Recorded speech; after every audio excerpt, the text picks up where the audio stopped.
मेरा हौसला अफजाई कर रहे हैं मेरे अग्रज और अनुज प्यारे साथी। प्रेमचंद्र जयंती है। प्रेमचंद्र हमारे पाठ्यक्रम में है। प्रेमचंद्र इसलिए भी महत्वपूर्ण है कि यदि उत्तर भारत के जनजीवन से आपको सीधा साक्षात्कार करना हो तो प्रेमचंद्र का साहित्य उसमें मार्गदर्शक की भूमिका अदा करता है। जिस प्रेमचंद्र को हम प्रेमचंद्र के नाम से जानते हैं उसकी नामावली पर यदि हम गौर करें तो देखिए जिस व्यक्ति को हम प्रेमचंद्र के नाम से पुकारते हैं उनके बचपन का नाम धनपत राय था। जब ये जन्म हुए तो हमारे भारतीय परंपरा में एक ऐसा विमर्श चलता है कि किसी के घर में किसी संतान का आगमन होता है तो उसके माता पिता ये सोचते हैं कि धन का आगमन होता है। तो कुछ आलोचकों का कहना है कि धन के प्रयोजन को मद्देनजर रखते हुए इनका नाम धनपत राय रखा।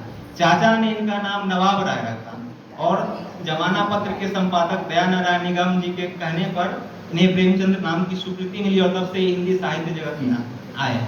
प्रेमचंद्र के रचना संसार की बात करें तो प्रेमचंद्र जब रचना में आते हैं उस समय के राजनीतिक फलक पर आप देखें तो स्वदेशी आंदोलन का दौर था, रविंद्रनाथ टैगोर, बाल गंगाधर तिलक इत्यादि राजनीति में सक्रिय थे, तो उसका प्रभाव भी प्रेमचंद्र की रचना पर देख सकते हैं। फिर जब गांधी का आगमन होता है तो गांधीवाद का प्रभाव भी देख सकते हैं और 1930 के पश्चात जो भी रचनाएं हैं, कहानी है, उपन्यास या जो भी लेख हैं उसमें आज आप मार्क्सवाद का अप्रत्यक्ष प्रभाव भी देख सकते हैं। तो तीन तरीके के विचारों का प्रभाव प्रेमचंद्र पर था। उनकी औपन्यासिक कला की बात करें तो उनका पहला जो उर्दू उपन्यास था सयारे मुआविद देवस्थान रहस्य, इसमें देवस्थान का जो कुकृत्य का समावेश होता है उसमें प्रेमचंद्र पर दृष्टिपात करने का उन्होंने प्रयास किया। हिंदी के क्षेत्र में जब ये आते हैं तो सेवा सदन का पहला उपन्यास है। हिंदी के क्षेत्र में पहले सेवा सदन का पहला उपन्यास है जो पहले हिंदी में छपा, बाद में वो उर्दू में छपा। अब सेवा सदन उपन्यास में देखिए तो कैसे एक सुमन उसकी जो नायिका है उसके साथ स्त्री होने के नाते कितना प्रताड़ना झेलना पड़ता है। उनकी उपन्यासिक कला को आगे बढ़ाते गोदान, गवन, रंगभूमि, कर्मभूमि, निर्मला, कायाकल्प दर्जनों उपन्यास है। मैं गोदान की पृष्ठभूमि पर प्रकाश डालना चाहता हूँ। गोदान की रचना 36 में हुई है। ऐसा माना जाता है कि गोदान से पूर्व हिंदी साहित्य सम्मेलन, वार्षिक सम्मेलन में कलकत्ता में आचार्य रामचंद्र शुक्ल के साथ प्रेमचंद्र गए थे। 1934 की घटना है और वहां जब जाते हैं शाम के समय टहलने के लिए बाहर निकलते हैं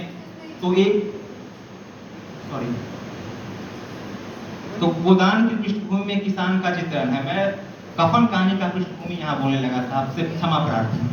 तो गोदान में क्या है, गोदान के आरंभ में यहाँ पढ़ेंगे तो देखिएगा कि होरी कहता है कि यदि दूसरों के पांव तले अपना गर्दन दबा हो तो पांव चलाने नहीं भला। ये क्या है, ये सामंतवाद का पांव है। सामंतवाद के गर्भ से निकले पूंजीवाद का पांव है जो किसान मजबूर होकर के 5 बीघे जमीन का मालिक व होरी है और अंत में कैसे उसका अंत होता है आप देख सकते हैं।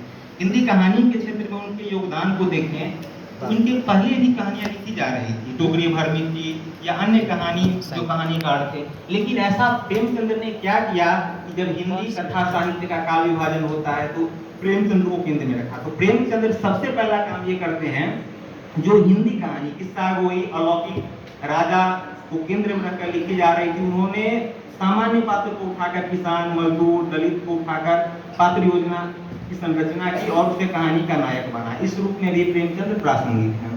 उनकी कहानी को देखें, उदाहरण कफन कहानी। मैं अब से थोड़ी देर पूर्व जिसकी चर्चा कर रहा था कि जब ये हिंदी साहित्य सम्मेलन के वार्षिक अधिवेशन में कलकत्ता जाते हैं और रामचंद्र शुक्ल के साथ शाम में टहलते हैं तो एक भिखारी उनके पास आती है। उस भिखारी के हाथ में छोटा बच्चा मरा हुआ रहता है तो भीख मांगती है। रामचंद्र शुक्ल कुछ रुपए दे देते हैं तो प्रेमचंद्र के पास आती है तो प्रेमचंद्र कहते हैं कि नहीं हम 2 आदमी साथ हैं, हम दे दिए हो गया।